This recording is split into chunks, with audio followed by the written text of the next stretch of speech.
ययाती कन्या माधवी एक त्यागमयी कथा। राजा ययाती हा चक्रवर्ती सम्राट होता। तो पुरु वंशातील एक महान राजा म्हणून ओळखला जातो।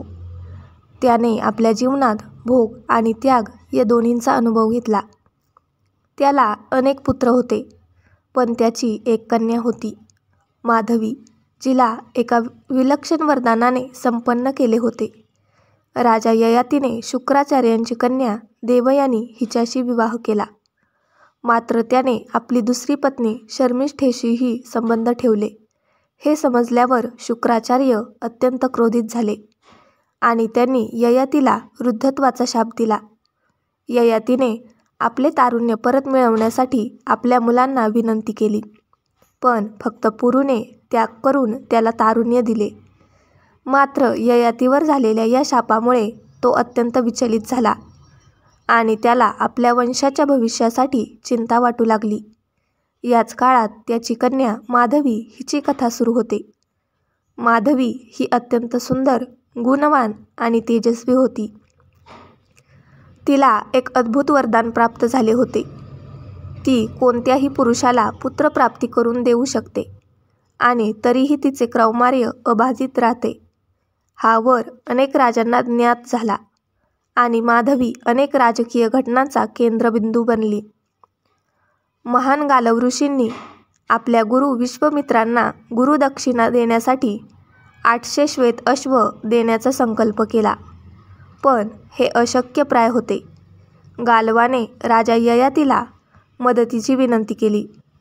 ययातीने सांगितले की त्याच्याकडे एवढे घोडे नाहीत, पण माधवीची विलक्षण शक्ती उपयोगी पडू शकते। त्याने गालव ऋषींना सांगितले की माधवीला योग्य राजांना समर्पित केल्यास राजे तिला सुवर्ण व घोडे देतील। माधवीने आपल्या पित्याच्या इच्छेसाठी स्वतः त्याग केला आणि तिला 3 वेगवेगळ्या राजांकडे पाठवण्यात आले। माधवी आणि तिन्ही राजे। 1. हस्तिनापूरचा राजा हिरण्यधनु। गालव ऋषींनी माधवीला प्रथम हस्तिनापूरच्या राजाकडे नेले।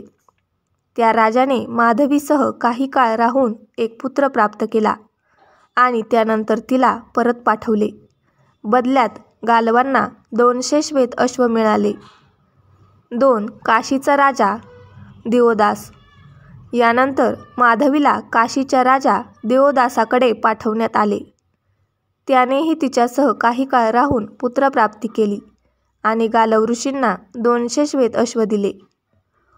3. अयोध्येचा राजा उशिनर। तिसऱ्या वेळी माधवी अयोध्येच्या राजा उशिनराकडे गेली। त्यालाही माधवीपासून पुत्र प्राप्त झाला आणि त्याने 200 श्वेत अश्व दिले। तरीही 800 घोड्यांच्या संख्येचा आकडा पूर्ण होत नव्हता। शेवटी गालव ऋषी माधवीला महान ऋषी विश्वामित्रांकडे घेऊन गेले। विश्वामित्रांनी माधवीचे अद्वितीय सौंदर्य पाहून तिला स्वीकारले। काही काळानंतर माधवीने त्यांच्यासाठी एक पुत्र उत्पन्न केला। आता गुरुदक्षिणा पूर्ण झाल्यावर गालव ऋषींनी माधवीला मुक्त केले। गालव ऋषींनी तिला पुन्हा वडिलांकडे परत जाण्यास सांगितले, पण माधवीने संसाराचा त्याग करून वनात जाऊन संन्यास घेतला। तिने आपल्या जीवनातील सर्व बंधने सोडली आणि तपस्विनी बनली। तिच्या त्यागामुळे अनेक राजवंशांना उत्तम वारस मिळाले आणि अनेक राज्ये संपन्न झाली। कथेचा बोध: त्याग आणि निस्वार्थ प्रेम। माधवीने पित्याचे ऋण फेडण्यासाठी स्वतःचे सुख त्याग केला। कर्तव्य आणि निष्ठा: तिने संपूर्ण जीवन कर्तव्य भावनेने समर्पित केले। स्त्रीशक्ती आणि सहनशीलता: माधवी भारतीय संस्कृतीतील स्त्रीशक्तीचे प्रतीक आहे, जिने समाजासाठी आपले सर्वस्व अर्पण केले। त्यागाचे मोठेपण: या कथेतून कळते की खऱ्या त्यागानेच जीवनाला खरा अर्थ मिळतो। अशीच नवनवीन माहिती जाणून घेण्यासाठी मराठी नॉलेज यूट्यूब चॅनलला लाईक करा, शेअर करा आणि सबस्क्राईब करा।